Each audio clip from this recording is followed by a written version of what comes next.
first one, Starface. You guys might have seen them before. They sell pretty much like little patches if you have pimples and whatnot.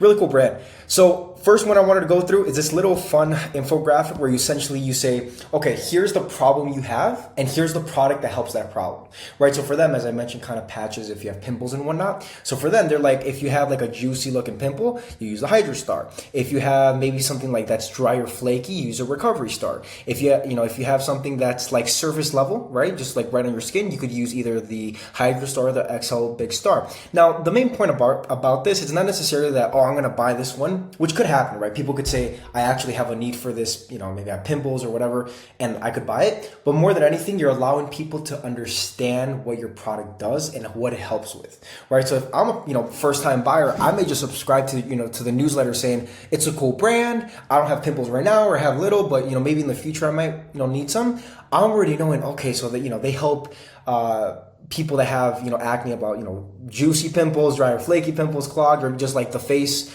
like your face is like really dry or flaky or whatever the case is. And in my mind, I'm like, every single one of these things that I'm seeing, the problems, when I do have the problem, I already know that this product solves it. So what do you think I'm going to do when I actually have the problem? I may need patches or whatever the case may be. I'm going to go to Starface. So it's a really nice little email. Then of course, the rest of the email is very, very nice. I like their fonts and whatnot. It's a very cute looking brand if I had to put it in one word, but this one works really well. Next one, this one actually we did, and we took inspiration from Byte. So if you know the brand Byte, we took inspiration from them when making this email. But essentially, you put an article related to your brand in the email, and then basically you're kind of breaking down the article itself and like maybe the bad things about maybe health or concerns or the way it impacts the environment, something to do with your brand. And then at the end of the email, which is this part, you say the results of the email and then why obviously your product is the most obvious answer.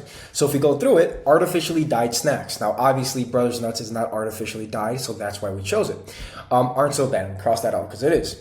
Now this is a real post from the Washington Post. Obviously if you're a big brand or even a small brand, make sure that you mention them and you credit the article you're talking about. But essentially the Washington Post, what science says about the artificial food dyes amid RFK Jr.'s push to ban them. And then we pretty much consolidate the article. So the article itself is really, really long. So we just kind of edited so we could get the main points. But then when people read it at a glance, they're like, oh, what happened with red dye number 3? The Food and Drug Administration banned red dye number 3 in food. Okay, I wonder why. Has been linked to cancer in animals. What the heck?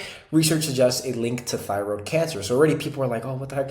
And then again, 2025 Washington Post report found that some food dyes come from petroleum and are linked to behavior issues, et cetera, et cetera. And then we break down the article, right? The study at a glance, the test. So what was the actual test? The label. So what were the actual subjects of the test? So was it, in this case, it was like artificial food dyes. It was certain foods. And then the results, petroleum-based artificial food dyes can be associated with hyperactivity in children, et cetera, et cetera. So the point of this email, it's a very fun looking email, right? It catches your attention because this is a real article. But the main point about it is that it's framing the problem as it's a very bad problem, right? Because you could just say all you want in a normal email. Oh, artificial food dyes cause this, and pimples have this many long-term effects, or maybe you think of it like any other problem that your product solves. When you mention it in article format, people are like, okay, this is legit. And this is legit. This is a real article. So when you phrase things in an article or like a newsletter or something that's legit, especially from a big name brand, obviously you can look at it and be like, okay, well, this is probably more legit than I thought. And then people in their back of their minds are like, oh man, I don't want to, eat artificial food dyes or anything like that. And then, we obviously promote the product at the end. I don't have it in this email because I just didn't include it here, but the rest of the email would be a product section saying, hey, this is Brothers Nuts. We have no artificial dyes, no artificial flavorings, et cetera, et cetera. So great email. Obviously credit them at the end. You want to make sure that's compliant and whatnot, but it's a really, really nice email to do, especially if you have some unique selling point that has to do with like big name problems, et cetera, et cetera. So next one is from Magic Spoon. It's flavor bingo. So let me read through it, and then we could break it down. How many of our flavors have you tried? Enough to get bingo? Check the board below, and if you haven't won yet, build a bundle to check some more off, and then you win. And then essentially saying, okay, well, which product have I not tried? This works incredibly well if you have multiple different products, right? Some brands may have, like supplements, or maybe in some brands, I know some cases they sell brands on other people's behalf, and it is a legit brand, but maybe they're like a supplier of I'm not saying this is the case, but maybe like Nike or whatever the case is. But the point is, if you have many different products within your brand and within your ecosystem, this is a great email to do. Essentially saying, which ones have you tried? And then does two things. Number one, obviously gets people to try products that they haven't tried before. But number two, it allows people to see, oh man, they don't just have maybe cacao or chocolate peanut butter treats or et cetera, et cetera. In this format, you're able to show people all the different products you have or many of the different products you have without being very, very pushy, because it's the whole point of the email. Essentially, you're framing it as a bingo game, right? And then if you click free, I'm guessing that'll take you somewhere else. So great email. Love it, very straight to the point, very direct, and I like the way it's laid out. Next one, another one we did at IX. Full disclaimer, I actually found this from somebody on LinkedIn. I really wish I could credit you, Matt. I don't remember your name, but I commented his thing, so maybe he finds out. But anyways, great email, all props to him. And essentially, we asked AI for the best budget-friendly at-home treat. So what is it? Essentially, you go either to Claude or ChatGPT in this case. I would say ChatGPT because it's one of the most popular AIs, and you're basically just making a prompt that the AI will respond with your product. So in my case, it's what's the best January at-home treat that won't leave me starving or skint? And then it says, mate, you gotta try the Great Balls of Flour Essentials box. They got 12 dough balls in each box, et cetera, et cetera, et cetera.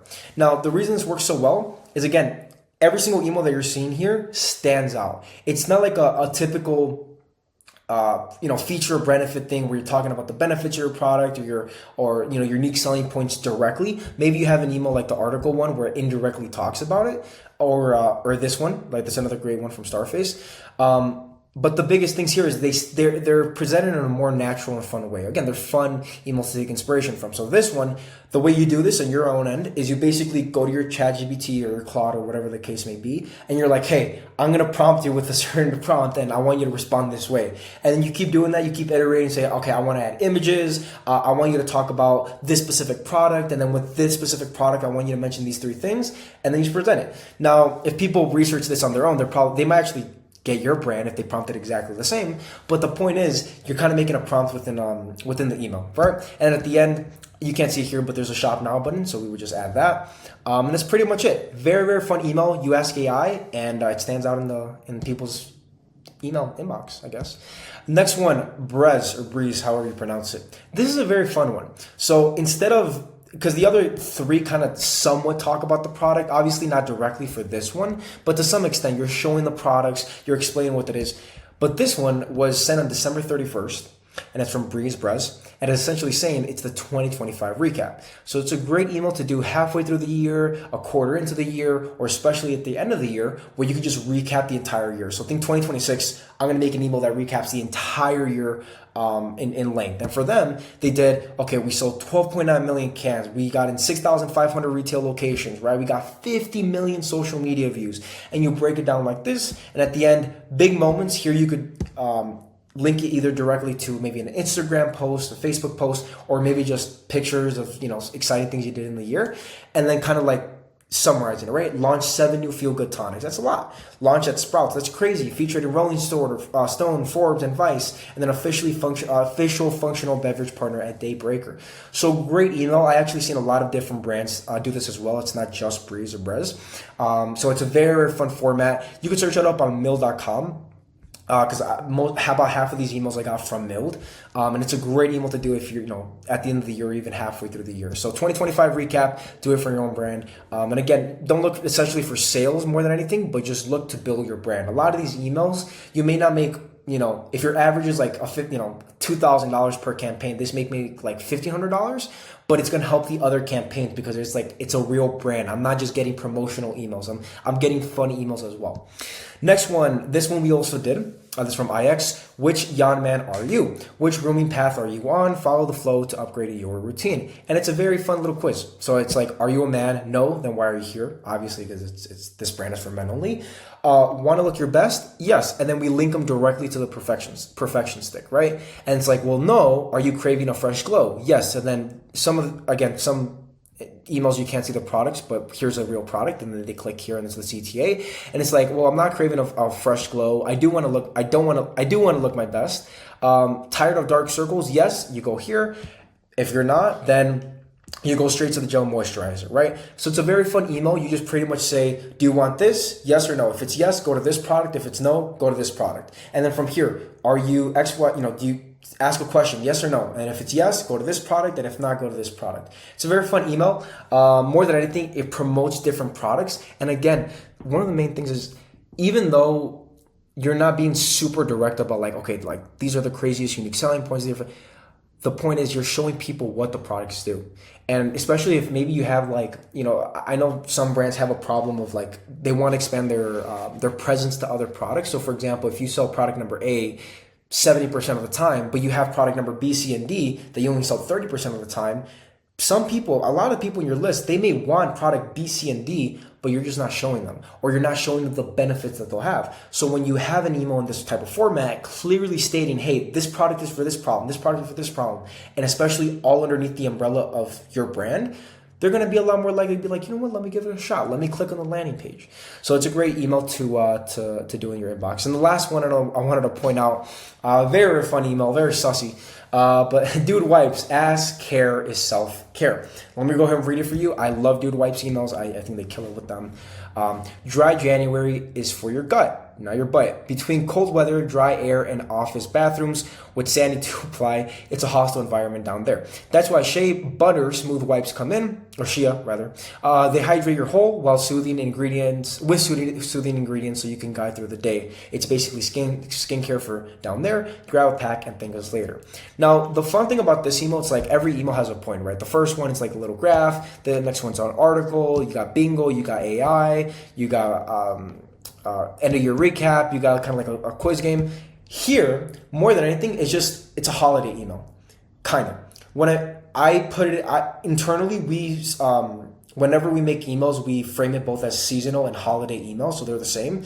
But if it's like a new season, for example, let's just say it's the winter season or it's the summer season, you kind of say that. So dry January, that's the point of the email. It's dry January, is for your gut, not your butt. And then people now understand like, okay, this matches dry January. They're making a joke about it. It feels relatable. Very, very important when you're making the copy. Make sure that it's very relatable to your customer profile, to your customers. And then people are like, okay, makes sense. It's cool. Ask cares for self-care. Okay, if I'm eating crazy food, I don't want to use, like, funny enough, I don't want to use normal toilet paper. I want to use some Shea butter, smooth wipes. And then people start understanding this. So think about seasonality. What are some holidays or maybe seasons that you could benefit off of? Maybe if you have like a non-alcoholic drink, obviously dry January is really, really good for you. If, Valentine's Day, if you have maybe some like testosterone support, or maybe you have, anything to do with like Valentine's Day, you could, obviously put that in the emails and say, hey, for this Valentine's Day, and then obviously make the copy relatable to the brand. And then you're going to have a really nice email like this. And then funny enough, last thing I'll mention, these actually do convert quite well from what we've tested out if done right. So I thought it was cool to mention.